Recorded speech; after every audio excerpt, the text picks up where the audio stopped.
Okay, industry shake up and downs. This week's ups and downs. Ups, and they're also shakes downs. Yeah. Okay. So I don't know if I got all of these, but like CD Projekt Red. Yeah, CD Projekt Red. Just like, hey, we're going to treat our workers with more humanity. Oh, fucking great. We treat our gamers like they're fucking number one. We want to people who work here. They should also be treated like number one. Good. And everyone's like, good. The main reason I do bring this up is because a lot of the industry talks about just the negatives. So if there's people out there being positive and like, hey, we're learning lessons, we will do that. I like to just celebrate that idea. Just like, hey, I think it's weird though, because like, was anyone asking questions about this?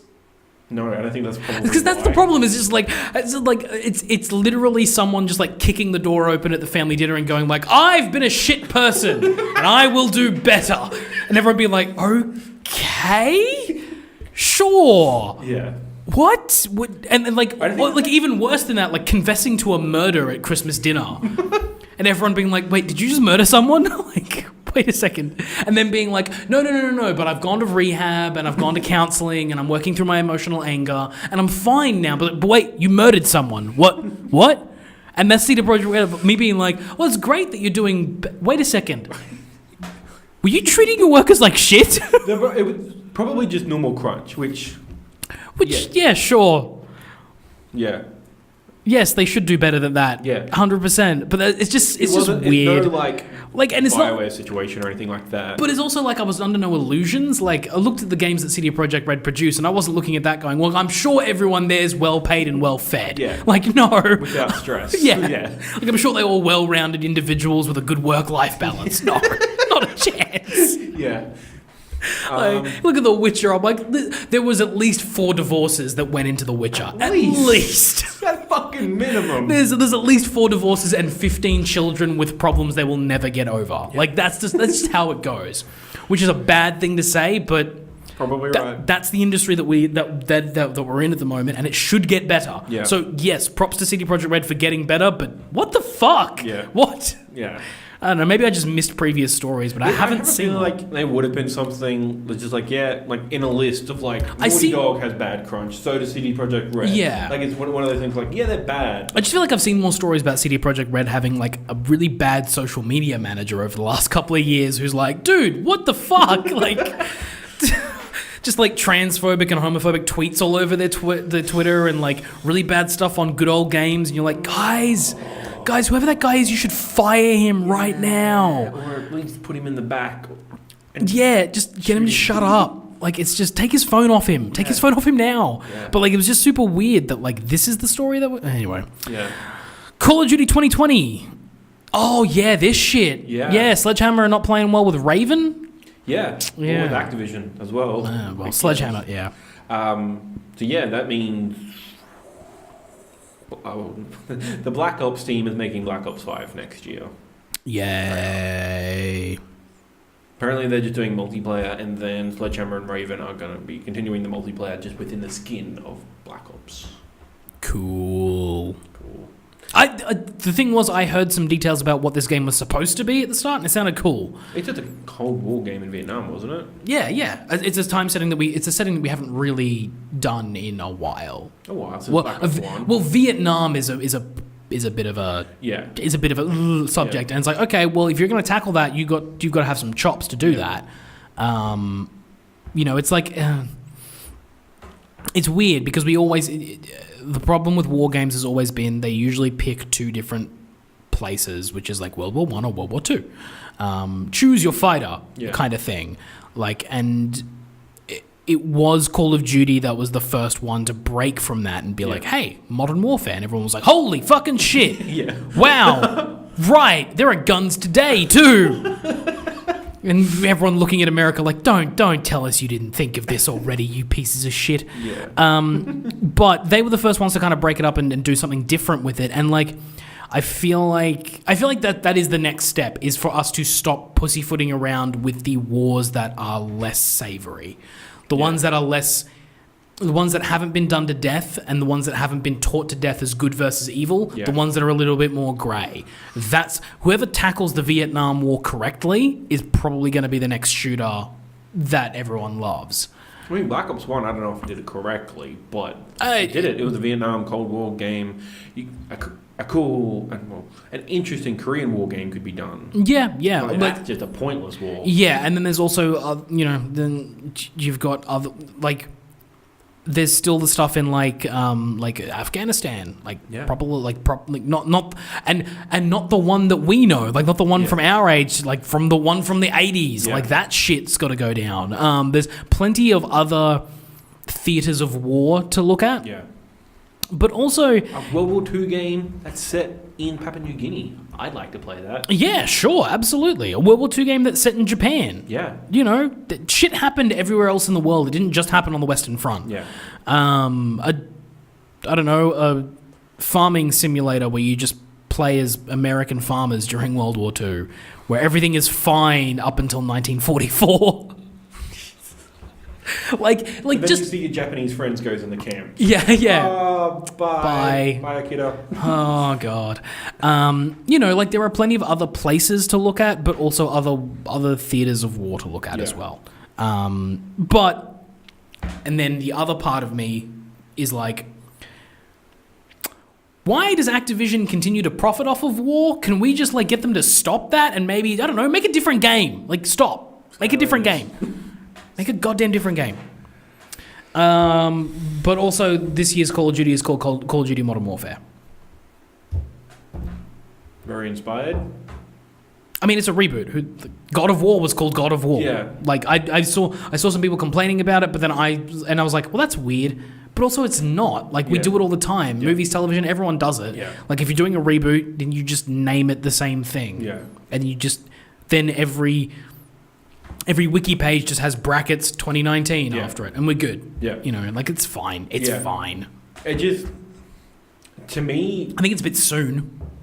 That's it. I think it's a bit soon, and it's a bit. I mean, are we treading like Call of Duty's at the point where we're just treading? Yeah, we're just recycling. We're back to the Vietnam Cold War. Black Ops. We're going back to Modern Warfare. We went back to World War II last year. Yeah. Or the year before. I mean, I guess when you think about it, though, it has been a decade. Like, it's been over a decade since Modern Warfare. Yeah. 2007 was the first one. So, like, it's been a long time, but I guess it doesn't feel long because we had modern shooters literally every year after that. And they were all the same game?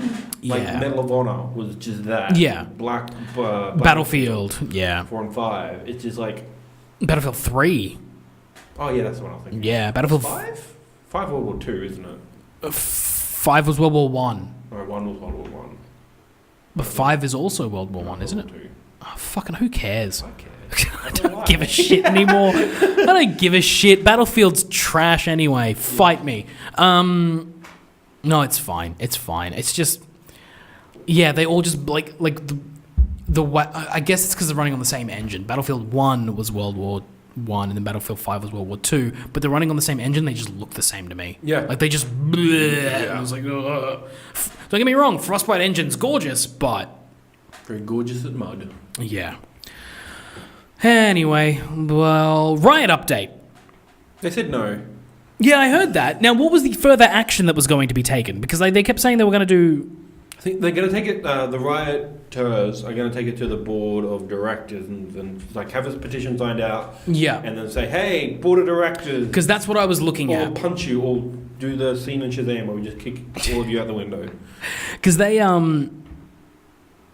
yeah, because they did the walkout, and like last week when fortnight when we were talking about it, and I was praising the fact that like they had a clear-cut goal, and that date elapsed, so they needed to take the next step, whatever that is. Yeah. So if they're doing the petition to the board of directors, that's cool. I just want to know what their next step is after that, then, because I feel like going to the board of directors isn't going to help, considering they're probably the people who made this decision in the first place.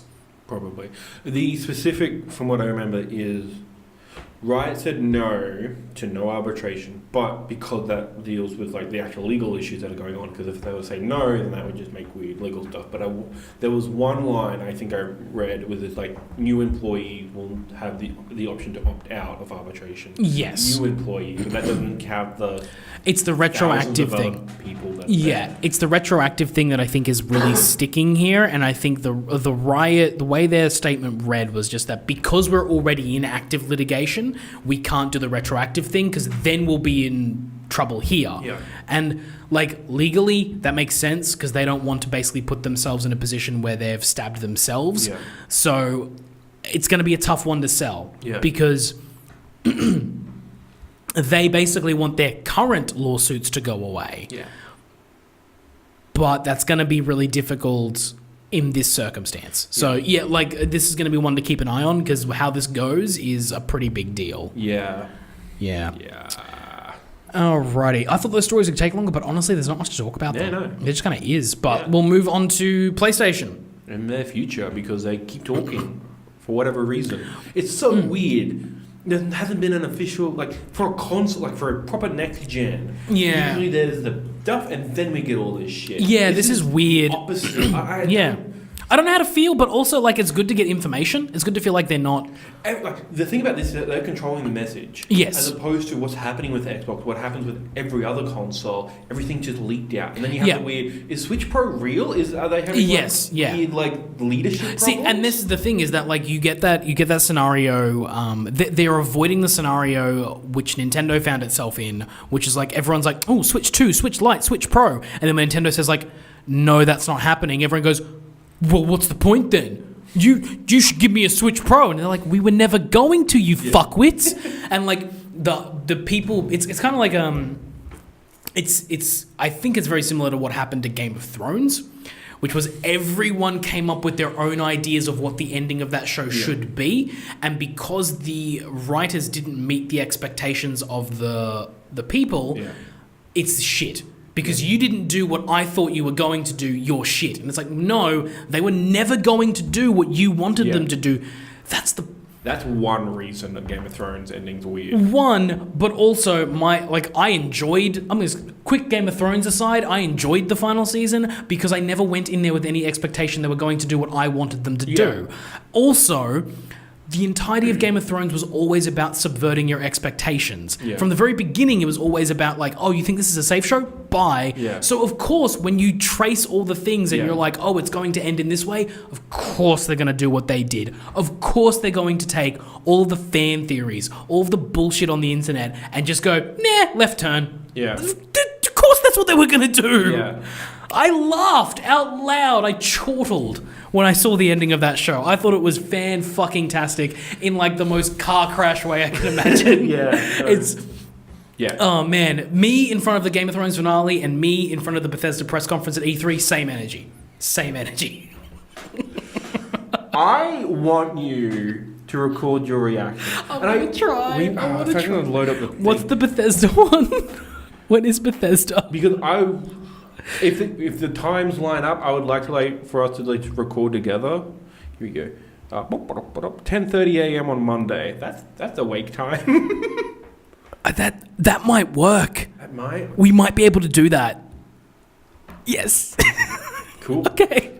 All right, we might do that. I was gonna say when Sony's fuck. Yeah, no, it's Square. It's Square. It's Square. I mean, like Tuesdays, I have off now. Ah, okay, cool. So like, I'll be able to do Tuesday stuff. I'll just like, I'll be able to negotiate for Monday. That's not a problem. Cool. That's easy enough. You excited for a 6:30? It's fine. We'll work it out. We'll work it out. We'll have to take that upstairs though. Yeah. That's fine. But okay, wrapping back around, we're done with that part. Sony is controlling the message, which I think is good. Yeah, they're controlling it in a couple of ways by doing this kind of like weird sort of breadcrumb trail of information, and then also by starting their state of play stuff. Yeah, which so far they're 2 for 2 on lackluster. Everyone's like, the second one was so much better. I'm like, no, it wasn't. Just because it had a game that people care about in it doesn't mean it was a better fucking 5-minute video. Also, a game that people care about, that's a bit of a stretch. People care about. Yeah. It is. The reason I am nonplussed about this is just like, if this part one, if it's still part one, doesn't come out by March, this is pointless. Yeah. I am very much on like, don't fucking show us anything. I don't want to see your dick until it's hard. Like...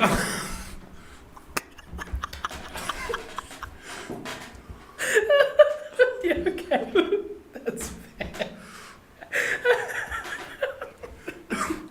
That just came out of nowhere. But the point is very... So you have no concept of foreplay, but okay. No. The point... we've been forward for too long. That's true. We've been up, down. I'm like, let's get to it. Yes, you're right. You're 100% right. You're 100% right. Oh, God. I've given up on Final Fantasy VII. Like, what they showed looked good. Yeah. The voice actor was better. I mean, I'm kind of used to those old voice actors that I didn't really notice that they were any different. Well, Cloud's is different. Everyone else is maybe the same. I couldn't really tell. Everyone thinks that there's different. Yeah, it sounds like it might be. Well, Cloud's is definitely different. Yeah. Why? Because the other one was shit. Was he? Yeah. I suppose, I don't know. He doesn't have any intonation or inflection in his voice. He just kind of delivers the line. Probably his voice director, because I know Steve Blum is a good voice actor. Yeah, but he wasn't good. Like, it's got to be maybe there's been new direction or something like that. But it's definitely a better quality voice acting performance from Cloud. Also, like, one of my biggest problems with all of the Final Fantasy games after 12 is that there's usually a handful of characters whose voices just don't match their design. Yeah. And you're like, what the... why? What? It's probably more so in the English version than in the Japanese. Yeah. But in the English translations, they're always just like, man, like, why does Noctis sound like a 35-year-old man? Because he is one. But he's like a 17-year-old kid. Yeah. Like... Yeah. Just the voices. Noctis is a good example. Noctis is the worst one. Like, I liked the idea of Noctis's character, but his voice is just, it's way too aged. Yeah. It just sounds like grizzled and it almost sounds like a king's voice. Like, I could almost imagine that voice coming out of the King Noctis. Yeah. Or Regis, you mean? Yes, Regis, coming out of Regis. Or King, but even then, like, he's a bit too spindly for that voice. Yeah. Like, he's just skinnier. Yeah. Sean Bean was great casting for Regis. In the movie. Yeah. But it was... Yeah, like, their voice acting is just different. This is the first time Cloud's voice acting from any version of Cloud ever actually matches his frame. Because his voice has also been a bit too grizzly and... Because the other thing is about the remake is that what I don't want the remake to do is be entirely self-serious. Because Final Fantasy VII is a goofy-ass game. Yeah. It's got a lot of fun and heart and charm to it if you let it happen, but it's hard to do that when you focus on the gritty realism of the game. And I think that's the stories that have come out of Square has been like Square and Nomura weren't happy with the way CyberConnect 2 were taking Final Fantasy VII, and when you line up the two trailers, like the original Final Fantasy trailer is very grimdark, like Midgard's is very grimy, kind of like Resident Evil 2 kind of thing, whereas this new Midgard has colour to it. Like, it's still a fucking train station. But there's lighting. Yeah, there's lighting, there's life to it. It's not this thing. And even like Cloud's design, he's not this super skinny dude anymore. Like, in his old design, even at the time, I'm like, how the fuck is he supposed to hold that sword? Like, but then, like, this one, he's still, like... He's like lean, dude, but he's lean. He has muscle now, as opposed to... I think what I also like is that, like, they ended that trailer on the moment of her giving him the flower, which is like a little bit of a light. Didn't they end it on Sephiroth? Oh, whatever. I don't care. I didn't think about that. No, I'm pretty sure it ends on that, doesn't it? It ends on Sephiroth. Doesn't it? Yeah, because that's how you ended Final Fantasy VII trailer with Sephiroth. Oh, fucking I don't care. I don't care about Sephiroth. He's like one of my least favourite villains. I like him, but like, he's overhyped. Yeah, Sephiroth is overrated. Change my mind. 7's overrated. 7's really good, but everyone thinks it's the best RPG to ever happen. I'm like, no, it's just the first one that crossed over into the Western world and made Americans realize RPGs were a thing. Yeah. which it can be argued from a subjective standpoint that game might be one of the best of all time. I get that. I get the argument behind it. I just think that Sephiroth specifically is overrated as a villain. Anyway, so yeah, we got the Final Fantasy VII Remake trailer. Re-reveal, I guess. Re-reveal, yeah. I guess is probably how you would put it. Yeah, because it's been a while since we've heard anything, and this is the first trailer. It did show the combat system. We'll see. Well, I'll see what it looks like in action. I hope it is more Kingdom Hearts than 15, because 15 is just hold it down. But honestly, I'm more than just Kingdom Hearts, because Kingdom Hearts is Kingdom Hearts. I don't want Kingdom Hearts on yeah. Final Fantasy. I've been thinking a lot lately about the battle systems of Final Fantasy. And it's almost like, why do you like playing these games? And I'm like, why do I? Because you can do Meteor. You can do these fuck off things that you can't do in an action game. You can. What was it? You can summon like dudes around a nice round table, and just murder people. I think the reason I've always liked them is that it's when it comes to RPGs in general and JRPGs, and specifically sort of the ones that Square Enix puts out, is that the execution on their mechanics is more of a mental problem than it is a physical one. Yeah. I don't have to be good at the timing of the thing and execute the thing with my fingers. I have to know the systems in my head and execute them in the order that I need to win the battle. Yeah. And I prefer the mental task to the physical one. Yeah. I still don't mind an action game. Yeah. I like God of War. It was fun. Yeah. But I prefer when it comes to the high level difficult stuff, like I said at the start of the podcast in part 1, I am just absolutely looking forward to doing all of the Dark Aeons and all of the hard bosses in Final Fantasy X, because I love I have gone into this thing and I have prepped my characters and they are all as good as they could possibly be, and I have put myself into a game plan and I'm coming at this with a certain strategy in mind, and I will execute it to the perfect degree. Yeah. And if things go wrong, I have a way of fumbling my way back out of it. But what I would love is to go into that battle, have this game plan, execute it step by step, and just win and be like, yes, I nailed that. Yeah. And that's what I want to do. But with an action game like 7 Remake, it's like, there's no Black Mage, is there? You can do Black Mage stuff, but there's no... I mean, 7 itself was kind of one of those games that kind of did away with a lot of that stuff, because everyone's got materia, so everyone can use magic. Yeah. Yeah, it's a different thing. If they were going to do this with a fun... there's a bit of there's some classes, like Tifa's your fighter. Yeah, but the way the... Yeah, no, I know what you mean, but they're supposed to be but canon classes. Those two Final Fantasy games, 7 and 8, are the ones that kind of start with doing away with that job system, where they've got the character's design is based off of a certain thing, but mechanically all the characters are identical, with maybe a couple of different stats that are different between them, but anyone can do anything. You just pick your favorites. My point was just it's going to be really hard to summon Meteor, to do summons that's in a satisfying way. That's not an action. Yeah, I'm hoping they come up with some sort of magic system that works, because that's one of the biggest problems with. One of my biggest problems with 15 was this magic was useless. I didn't use magic. Why the fuck would I do that? Because it damaged everyone else. Yeah. That was the thing that pissed me off the most. It's I cast Blizzara. Oh, why am I taking damage? Yeah. What? That doesn't make... It's not even an option. Usually games with that will have you can turn the option off without dialing the difficulty down to fuck all. Yeah.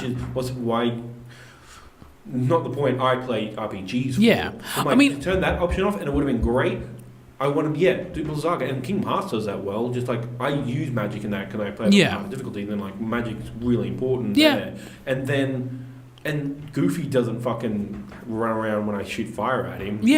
Throw him and it hits the heart. I used. I liked.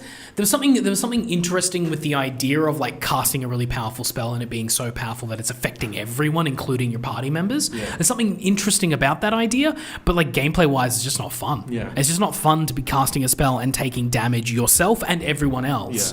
Yeah. It would have been cooler if maybe it was designed in such a way that you cast the spell and you warp away, so that you warp away, you don't take the damage and you just see the devastation from a distance. Because that's the other thing that's cool about the way the way they X and all those games play is the animation. Like, Yeah. I love just watching the holy animation in whatever Yeah. game and just being like, motherfucker, yeah. And like seeing it from this weird camera angle. Yeah. And getting to see the detail. And like, there's also something like with those kind of games, when you're doing like those RPG things, you can get way more of the sense of scale. Yeah. Of like, you can have your 3 party members against this giant thing and you feel small. Yeah. Whereas it's harder with an action game. God of War did it okay, but I almost preferred, last year's God of War for scale because everything was in close with that camera that they chose, so that I felt small against certain things and big against certain things and all that kind of stuff. But God of War 3 kind of like the spectacle kind of wears thin after a while, and you're just like, I'm just a little thing on a big thing, whatever. But in Final Fantasy X, like some of the bosses that you can face, like this, just the size of them, you just feel like you're so tiny, and how are you going to beat this thing? And it gives you that feeling that you just don't get in other games, especially when they do the animation and the thing comes up or it's summoned or whatever it is. I just like the way that works. Anima, oh my god. Yeah, I'm just like picturing like how are you going to fight Sephiroth's final form? How are you going to fight like? How are you going to do any of this shit? Because they look like Ruby Weapon, like all the side quest stuff. Like they're all gods, like summons. Yeah, like don't get me wrong, I loved the look of the Final Fantasy 15 summons. Like the one I saw. Rama. Yeah, that was it. That was literally the only one I ever summoned. I saw Shiva like twice. Never saw Shiva. How do you get Shiva? I don't know. Fuck. Like I know you get them in the story, but like I never summoned her in battle. Couldn't tell you. Never summoned Leviathan. I don't know. Never summoned Atlas. No, Atlas. Atlas dies or something, right? Yeah, I think so. Because you get to the end and you've got to face Ifrit. Yeah. And then that was a cool fight. It was a cool fight, but then the other summons come and help you out. Yeah. That's the only other time I saw them. Apart from the part in the story where you see them the first time and you get them. Never saw the bastards. Yeah. Saw Rama once. When you summon him like as part of the storyline, that was it. I'm like, that's bullshit. I should be able to do what I do in Final Fantasy VIII, which is, I got a new summon. Run out, battle the tiniest fucking thing that pops up, summon it immediately and be like, what does this bastard do? Yeah. And just watch it decimate a bite bug. Even summons in Kingdom Hearts are good. Like, you just scroll down to summon, and then you can it'll just change the battle up. And like... Yeah. I just wonder how they're going to do summons in this game, because like again, summons in 7 are very similar to the ones in 8, where it's like I just want to summon this thing now and I want to fucking destroy everyone. Yeah. And like, okay, we'll see how that goes. Yeah. But we'll see. Yeah, that's Final Fantasy talk is long. It'll hopefully be at E3. I mean, they did say, what is it, coming in June? More information in June. E3 is in June. Square Enix has a press conference. They better fucking give me a release date. March 2020, I hope. But it won't be. September 2019. September, really? For a part 1. If most of the work was done by Crystal Dynamics and all they're doing is tweaking the story and adjusting the lighting... You mean CyberConnect? CyberConnect, sorry, not Crystal Dynamics. Hope for because they're the Avengers, aren't they? Yeah. The ones doing the Avengers. Yeah, sorry. I get them confused. Crystal Dynamics... What was the other one? CyberConnect. Yeah. It sees all over the place. If CyberConnect has done as much as they need, like if they had structured it basically bare minimum, like it's been a year since Nomura took over development, longer? Since Square proper took over. Again, it's been like a year and a half. Like if the base framework was already there, I'm sure they could pump out the rest. A lot of it seems like it's just redoing art assets. Yeah. And changing the battle system a bit, but I don't know how much that's changed. Yeah, I could see that being released this year. It'll just be mid. I'm not expecting it to. Like, don't get me wrong, I'm not expecting it to. But I can see them doing, because that's what they did with Final Fantasy 15. Around this time, they announced a release date for September. Yeah. It got pushed to November, but they announced it for September. So I wouldn't be surprised if they release it in January specifically, because Kingdom Hearts released in January and it's the best-selling game of the year still. Like. that January spot seemed pretty good. Like Resident Yeah, Evil I mean 7 it's a and good 2. spot, but wouldn't you really want to have the best game of the holiday? In Borderlands 3. I mean, when you're specifically looking at a game that is so beloved in the West, and it's one of those like it's one of those games that you could actually really move units. Like I would think that if they want to, like again, I'm not saying you're wrong. Yeah. Like absolutely, like January seems probably more plausible given the way Square Enix goes because they just don't seem to care. Yeah. But like I said, I could see them doing it late this year. Yeah. Okay, well, after the State of Play went, Sony and Microsoft signed the Memorandum of Understanding. Giant bombcast reference. Jesus Christ. But yeah, no, this is interesting. Yeah, they partner for Azure cloud technology. Actually. Yeah, it's a business is move. Big Sony, big Microsoft, not PlayStation and Xbox. No, this is big old. As a person who tunes into the video game industry, that's all people are talking about, which makes sense because that's what they know. But this isn't a video game thing. Yeah, this seems to be like one of the cool things that they do with it, but this is like top level shit. Well, the reports came out that the PlayStation division was like, what? Yeah. And that's the thing is that like PlayStation division is a tiny section of the Sony corporation. Yeah. It's just the like most profitable part. Yes, but like it's still a small part. Yeah. Like it's got its own subdivision. Yeah. Sony themselves are a totally different entity, and they are people that make movies and music and televisions and cameras and hard drives and Television shows. Yes, and phones and literally everything else under the sun. So when it comes to cloud computing, you want to be partnered with someone who is... And they tried doing their own. They bought Gaikai back in the day. And like when the cloud was coming up, they're like, hey, we'll give this a go. It didn't work. They're like, what can we do? Amazon, big bad people. Google, then... Secretly evil. Secretly the most evil corporation. They took out their evil clause in their... They took out their litigation. They took out their forced arbitration with evil. But they can still be evil in an opt-in basis. And Microsoft, evil, like they've got their thing where like war funding. But Bill Gates cures malaria? Yeah. Bill Gates doesn't live there. No, he doesn't, but like... But also Microsoft, from a gaming perspective, Microsoft understands gaming. Google, fuck all. Amazon keeps giving it a go, but they don't do anything. Yeah, and Sony and Microsoft have worked before. Like, one of the things I thought was really odd that no one mentioned ever, through all the stuff that I heard about the Sony and Microsoft thing, was about how, like, like how weird it will be, like, oh, they're going to partner with the Azure technology, and what does this mean for cloud gaming and all that kind of stuff, and talking about, like, it'd be weird if the Sony was then using the Azure system on their PS5 to then do streaming and stuff like that. At some point, Microsoft paid Sony for the Blu-ray.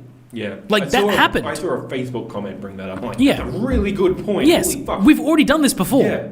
And that's hardware versus, like, huge infrastructure. But Blu-ray... Yeah. It's like, Blu-ray is an infrastructure. Yeah. It is the basis now of all media. Like, it starts... Like, the lowest level of media now is Blu-ray. And then you go up from there to, like, streaming or all that other stuff. Like, if you want a physical version of a thing, you buy a Blu-ray. DVDs and... DVDs... they're super cheap. They're lasting longer because they're cheap. Yeah. And because they can be somewhat quality. But, like, if you want a half-decent version of a thing, you got to buy it on Blu-ray. Yeah. It's kind of the base standard. Like, Blu-ray is what you compare to. Yeah. Does this thing look as good as a Blu-ray? Yeah. Yes. No. Who fucking cares? Why are you speaking to me, weird man? These are the answers you get when you ask those things. But, like, at some point, Sony paid Microsoft for that. Microsoft paid Sony for that, for the rights to Blu-ray and being able to use it. Yeah. And then they even went a bit further because... Microsoft has the 4K HD Blu-ray drive in their Xbox One, the thing that Sony doesn't have in the Pro. Yeah. So, like, there's that weird relationship there. And then there's other things like, like Microsoft purchasing Minecraft. Yeah.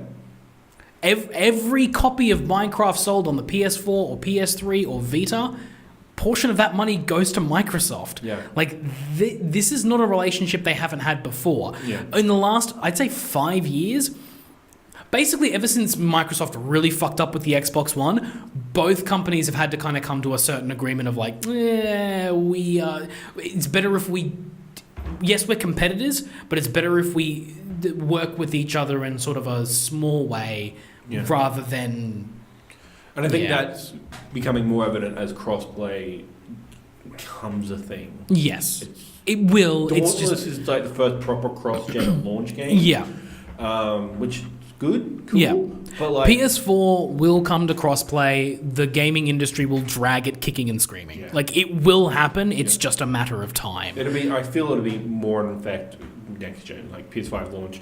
It'll be. And again, I've said it a few times. I would not be surprised if it's just Sony being like, look, the PSN is fucked. Yeah. I don't maybe it's one person in Sony going to Microsoft being like, do you really want our shit messing up your shit? Like, you did a really good job making Xbox Live and it works really well, and PSN's a fucking trash fire. Do you really want this? And they're like, yeah. And you're like, are you sure? Like, are you really sure? Because we can't change our names properly over here. We've been eating our own poop for 5 years. Like, we don't know how to do this. Yeah. Are you sure you want us playing in your space? Microsoft's like, I don't fucking care as long as they play the games. Yeah. But it could be either or. Yeah. Like, it does. I don't know what the actual holdup is. But it will happen eventually, and this is another step towards it, because it's basically proof to the Xbox and PlayStation divisions that the mother companies, they don't give a shit. Yeah. Microsoft and Sony don't care. You guys are bickering and they don't care. Yeah. They're making deals. Yeah. Because this is what it is. It's a business deal. And it is very much like when I saw it, I was very much like, oh, it's Sony and Microsoft being like linking arms to take on Google. Google and Amazon, yeah. Yeah. Amazon, they haven't done a proper announcement, but they're setting up cloud servers. Yeah, and everyone basically, we're getting to the point now where you're starting to see the four horsemen of the apocalypse. Like it's Amazon, it's Google, it's Azure, and then we're missing one. We'll find him soon. I'm sure whoever has the next. So it's those four cloud streaming services. They'll be like whatever companies control the cloud, control the world. THQ Nordic. Fucking hell. I don't even mean it because they published Darkside. I mean it because they're just fucking weird. No, because that's a THQ Nordic move. That is such a THQ Nordic move. It would be like THQ Nordic has bought, I don't know, Apple. Just did. You're like, You're like, wait, wait a second, what? They would do that. They would absolutely do that. Like, I wouldn't be surprised. If they had the capacity to, they would. Yeah. I wouldn't be surprised if you saw a headline in 5 years that is THQ Nordic buys Pepsi. And you just go, wait, what? Yeah, some major non-gaming brand. Yeah, because they don't care. Because is it a brand? Yes. Do people like it? Yes. All right, cool. We'll have it then. They'll buy all the rights that Marvel doesn't have. Like they'll get Hulk. They'll get Namor. They'll get, and then they'll buy Spider-Man eventually. They'll be publishing Venom movies. Yes, they're just gonna buy all of the shit that no one else wants. And then at a certain point, because everything else has collapsed, THQ Nordic will be the only game company left. It'll be THQ versus Disney. THQ Nordic probably owns Splinter Cell. It's probably why they can't do it. Is because they're sitting there going like, look, we have an idea, but we lost the paperwork. When Michel was trying to get Beyond Good and Evil 2 up the ground, he lost a poker game, and Splinter Cell's rights was in the poker game, and we don't know where they are. Turns out THQ Nordic. I don't think that's the case, but I wouldn't fucking be surprised. Yeah, absolutely. I want to know. Joseph Gordon-Levitt owns Splinter Cell at this point, surely. I don't think Maybe? So. I don't know. I think Ubisoft is still got it. Okay, I hope so. It's a Tom Clancy thing. Is it? Yeah, Tom Clancy Splinter Cell. But couldn't you sell them off individually? Surely you could sell off them individually. I don't think so. I think everything's under the Tom Clancy thing. Poor Clancy. He's dead. Yes. Question statement. Yeah. What I want to know is what this means for big Sony, big Microsoft at large. Like Sony makes computers, Microsoft makes operating systems. Yeah. Yeah. And tablets. Yeah.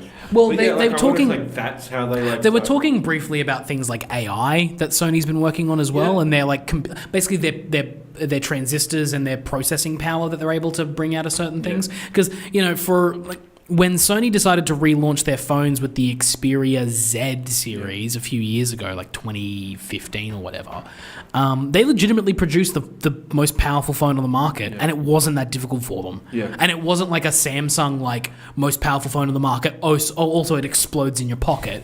Like, it was most powerful phone on the market. They used, like, military-grade, like,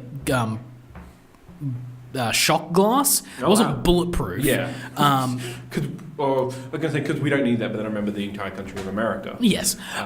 It wasn't bulletproof, but it was like this shock-resistant glass that, like, you could still break it. Like, it wasn't completely impervious, but, like, it meant that it could take a fucking beating. And, like, companies now are only getting to that standard. I don't even know where the Xperia is. Like, that's not a... I don't think they've made one in a while. They've decided to kind of, like, bench it. But, like, the Xperia Z series, like, really good glass. The frame was metal, so it wasn't plastic, so it had that durability. It was one of the first phones to be fully waterproof, smartphone. Really powerful CPU, one of the fastest phones on the market at the time, best camera on the market. Like, they just nailed all of it. And they were like, hey, we call it this. And to top it all off, while I was working at a Telstra store, I was selling that phone, and it was the cheapest of the three. Between the Samsung and the Apple and the Sony, it was the cheapest. By a wide margin, too. Like, an Apple iPhone was anywhere between $10 to $15 a month more expensive, and the Samsung was at least $5. Like, it was the one I defaulted to when I was selling. People were like, oh, I want a smartphone. I'm like, you want this? I'm like, oh, I want an iPhone. I'm like, do you really? Like, honestly. But it was an amazing phone, and they made it. It was the biggest one too. It was like the predecessor to, like, the Notes. Like, it was bigger than a regular smartphone, but, like, not too big. And then they made a smaller version for people who just wanted a regular size phone. They know what they're doing. Sony has always been experts at hardware. Like, no matter, like, what weird decisions they do in games or like their film division, their hardware is always top notch. PS3, top notch in a weird way that everyone's like, but, like, PS3 is still a really good piece of technology. This Xperia, like you just said, is, like, a really good. They're awesome. PS4 is really good. Like, PS5 and everything they're talking about it, like the SSD combining with, like, it's going to be a really good system. So, like, if they're doing that, like, if Microsoft is going to put Microsoft direct into Sony, like, things like very little other middlemen. They're, like, proper partners in that. Not like that. That's not even the proper Azure stuff that the partnership was for. Like, it's a good partnership. It's an interesting partnership, and it'll be fun to see where it goes. Because, like, if it goes anywhere, like, that's the thing is, like, again, it was just like it's basically a handshake. At this point. It's like it's basically like, oh, Microsoft and Sony, they're rivals. Like, no, they're only rivals in the gaming industry. Microsoft is software, Sony is hardware. Yes. If anything, it's a partnership. Like, they're just bringing the best of the best and fight off everyone else. Basically. Because Microsoft was leading. Sony was leading in their industries. And then a bunch of stuff happened, and they tried to imitate, but they're like, well, we can't imitate. Let's just innovate. That was said at the board meeting. God, I hate you. Right? So they've also decided to make their own film studio. I forgot about that. Oh, why did I write that? PlayStation. Yeah. Twisted Metal is already announced as a TV show. Oh, that's that thing. Oh, okay, yeah. Like, I got no problem with it. It's just, we don't need video game movies. Detective Pikachu was great. Detective Pikachu was great because it was written by people who cared about Pokemon that weren't the Pokemon company. Well, that's the thing is that I thought I saw a thing about that division where it was like it's going to be people from Sony as well that are going to help out with that. They're not just like, you can make a Twisted Metal movie, you can make an Uncharted one. They're actually like they're going to be involved in some way. I would hope so. They wouldn't just be like. Is the point? But they've also made their own movie with Ratchet and Clank, and it was fine. Yeah, fine. It was a good kids movie. I always forget that one when people list video game movies, because that one was fine. It was like a little short and maybe a little disjointed, but it was fine. And Detective Pikachu was fucking incredible. I loved it. It was great. John Wick 3 was great. Yeah. John Wick 3 is just a video game ass. I should see it. I haven't seen it yet. Good. And then the PlayStation 5 stuff that was like the leak video of the loading screen stuff. Like, everyone was pointing like as a reveal. I'm like, was this allowed? Because it came out of Hollywood Reporter. Yeah, right. It was one of those big like entertainment. Yeah. Outlets. Yeah, I can't remember now. But yeah, it was. Yeah. It said what. So, Wired put out ages ago, where it was just like, yep, Spider-Man loads in 0.8 seconds. Yeah, and it just showed that. It was like, okay, cool. The thing I saw that was really interesting is the streaming in of everything, like the streaming of the disc. Yeah, I was just like, everything was hitch on the PS4, which is just because of its limitation, but it wouldn't pitch on PS4. PS5 rather. Yes, and I'm like, and a lot of people's hesitance is like, yeah, that's a PS4 game. Versus, like, you will have better assets on PS5. Like, this is always the issue. Like, the better hardware, like, loading will just... Yeah. But it's just like... I mean, but the thing is, again, it's optimization and it's time with the hardware. I will still say that God of War did not hitch on my old-ass PS4. I don't think it did on mine. Like... Yeah. I don't care what you say. If the studio has enough time and enough development and knows what they're doing and definitely uses the hardware optimization features as well as they can, they can create a game that doesn't have that problem. Yeah. It just takes time and investment from both sides. And to be fair, those hitches never actually happened in Spider-Man. This is just accelerating it to the point where it doesn't make any sense. Yes. Spider-Man moves as fast as Spider-Man is allowed to move on the PS4. Exactly, yes. Whereas this would just let him move faster. Do we want that? Is that good gameplay? That's for Insomniac to decide on people. Well, not just that, but that's just for... That just... Everything that PS5 is... PS5 in quotation marks. We're going to use PS5. Yeah, everything that this is showing at the moment just makes me go, cool. What they're doing is every piece of hardware improvement that is on this system, all it's doing really is just opening up the boundaries on developers. Yeah. You want to move faster? You can move faster. You want quicker load times? You got quicker load times.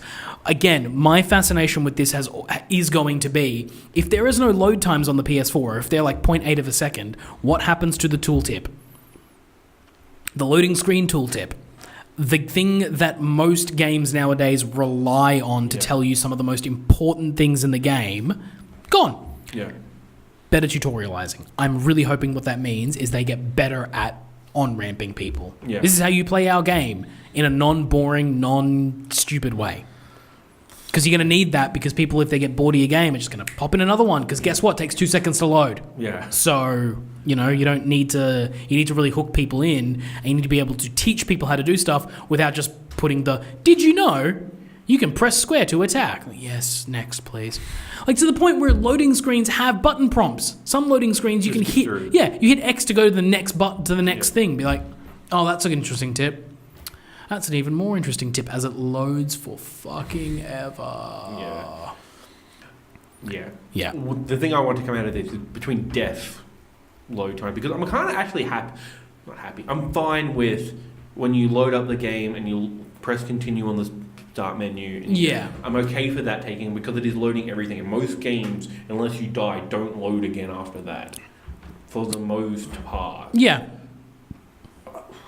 When you die, you're like, oh, fast travel. Yes, fast travel is the big culprit this generation, especially with the proliferation of open world games. Yeah. You need to not load in fast travel. And it kind of sucks because I keep playing Assassin's Creed because there's still more content for it. And now that I know the PS5 is a thing and like they talk about how quick load time is, like, fuck, I wish I had this. Yes, I wish I had it now. It's so fucking long. Yep. I'm back. Speaking of long, this is a long list of shit you've got here. What the fuck is this? This is everything that their investors talked about or something like that. Oh, I couldn't care less. I thought some of it was interesting. I don't know where it was. 90% of all PS4s have connected in the last 12 months. I think that's connected online. Connected online? Yeah, I guess so. What else we got? Average launch year lifetime device spend is over $1,600. Does that mean? Means the average person who buys something in a launch year... Oh, okay. So the average... This is going to be weird for you people. The average lifetime device spend is over $700. So that means anyone who ever buys a PlayStation spends about $700 on that unit over its lifespan from the moment you had it. What they're saying is that for all those people who buy it in the first year, they average $1,600 over their lifetime. Whether that's just because they've got more time with it, or whether it's because they're more invested and they spend more, that's for the investors to decide. Yeah. Could you provide roll the next few years? Compatibility, big part. Yes, backwards compatibility thing is the thing that I really wanted to really. Yeah. Like that's the thing. That's the thing that's big for me, because it means that my PS4 games are coming with me. Yeah. Which, thank Christ, because I have a bunch of digital ones as well. I assume they'll come over as well. I assume so. And all my purchases on like PSN, like the PS Plus stuff, like all that stuff comes over, because that worried me for a little bit there. Like all these free games you purchased on PS Plus, and what happens if they break the PSN again? Ooh. Yeah. But that all comes through. This is the other thing, the ray tracing.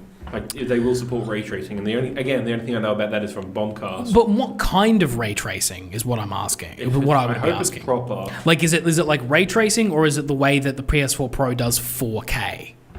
Checkerboard ray tracing. Yeah, basically, like it's not, you get the same effect like with the checkerboard 4K, like you get the same effect, but it's not actually technically what's happening. Yeah. So like, what is it? Lesser quality of it. Yeah. Yeah, I mean, to the trained eye, it's a lesser quality. To most people, it looks just the same. Yeah. And that's the thing. The average consumer doesn't give a flying fuck. I assume they want to future-proof this, so one would hope that it's proper ray tracing. Like, just fucking put shit in, and then let the industry just get. I guess what my concern here is with these is that if they say the average device spend is over $700, is that them trying to pitch their launch price? I fucking because you spent $700 on it last time. Why didn't you do it this time? I could see Sony doing that. I could see them with a pie chart on a press conference stage being like, our average users spend over $400 a year. So we thought it was fair to make them pay that up front. I mean, if like everything came with it, like a good headset, 2 controllers, and a subscription to Games Pass. Yeah. The other thing that here, this is interesting. Remote Play still has over 5.6 million active users. Yes, it's probably there are 5.6 million people that own a Vita. Yeah, for sure. Still? There's more than that, but it's not Vita. You can use Remote Play on computer. You can use Remote Play. Oh, that thing, right. Because I thought that as Vita, I'm like, there's no way. Not a chance. That's like half the people. One of my best friends has a Vita. He doesn't fucking use it anymore. I don't have the internet for it. If I would have bought Final Fantasy ages ago and played it like that. Like I was really researching that, and then just I just can't. Everything looks like shit, and I don't want to play Final Fantasy looking like a 240p shithead. But this is the other interesting thing. They said they're going to continue investing in their 13 worldwide studios, and that they're going to expand them and buy more studios. Oh, good. That's cool. We're going to get more games. They're going to buy Microsoft. Hey, yeah. Oh, fuck. Well, no, I will give... Sony... They're going to buy THQ Nordic. They're going to buy THQ Nordic. No, THQ Nordic's going to buy them. Sony, please, I'm begging you. You don't have to buy all of Square. Just buy Final Fantasy. Because if the Sony worldwide studio was to produce a Final Fantasy game, that would be a good game. I don't trust Square with it anymore. I could just buy Square as well. No. And they can produce... No, because Square can keep making Dragon Quest. They seem perfectly fine about making that. They're good at making that. Just buy Final Fantasy. It's broken. It needs help. And they want to develop games with post-launch revenue streams. Of course. Yeah. Microtransactions. Games I mean, look, it makes sense, and hopefully Sony would be the one to figure it out because they perfected the single-player experience. Yeah. So they know how to make that feel good. You would hope that in their years of working in this industry now and landscape that it is now, that they would learn how to translate their single-player things into monetization that can be long-term. Yeah. You would hope so. I hope, and it's done well. I always bring up Assassin's Creed Odyssey as a good way for a single-player thing to be monetized after the fact. And then just, like, Spider-Man, his season pass seemed very archaic. It was like... Well, this is the thing is I wouldn't want... some season expansions. It felt like very much like... Burial at Sea or something like that. Well, this is the thing is I wouldn't want them to do these kind of monetization to single-player games. What I would like is for Sony to take the lessons of the single-player game and apply them to, say, Anthem. To do something that is like a multiplayer games as a service, but do the thing that Anthem promised of like, here's a good story, here's a good world, here's good characters, here's good mechanics, and also here's the infrastructure that works. Boom! We have a hit. Because if you did that, you would have a hit. What I don't want is for them to take those studios that I don't want them to make Insomniac didn't know by them. I don't want them to take Santa Monica and make God of War 2 or any other IP that they decide to do a thing. I want I would feel like any of the developers that made one of those prestige Sony games this year, so your Naughty Dog, this generation, so your Naughty Dog, your Guerrilla, your Santa Monica, your Insomniac, I would think those studios are safe. Sucker Punch, I would say those studios are probably safe, and they will continue to do what they do because all of those have earned their keep. I wouldn't be surprised if you saw Bend Studios turn into one that does like one of these live service games or something like that. But those ones that released this generation with those sort of big hitters, I feel like they would be stupid because the thing was they had the chance already this generation when it was starting to move to live service. When Fortnite became the biggest game on the planet, all this kind of stuff, to shift their studios around and do that kind of stuff. They didn't. They stuck the course. Destiny came out and it was the biggest game on the planet and they didn't start releasing a bunch of live service games then. They still, in the year after Destiny, they released Uncharted 4.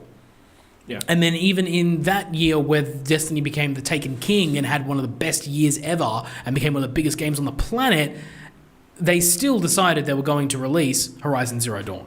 They were still going to release God of War, even after all that stuff. So I'm confident that they're going to stick around, and maybe the expansion part will be where those live service games will come into effect. Anyway, it's been a longie. Yeah. Good one. We might call it there. Yeah, I think so. Sweet. How long are we gone for? A bit. 2 hours 15. Okay, cool. Not too bad. Call it a day. Should be 2 parts. Yeah. 2 parts. Sure. Sweet. Well, if you did like this, remember to leave a like and subscribe or comment down below if you have any questions or email us at amalgamshow@gmail.com. Support us at Patreon at patreon.com/amalgamshow. Remember all of the social media at The Amalgam Show, Instagram, Facebook, Twitter, and the website www.amalgamshow.com. Correct. Yeah, awesome. All right, we'll see you next week, guys. Bye.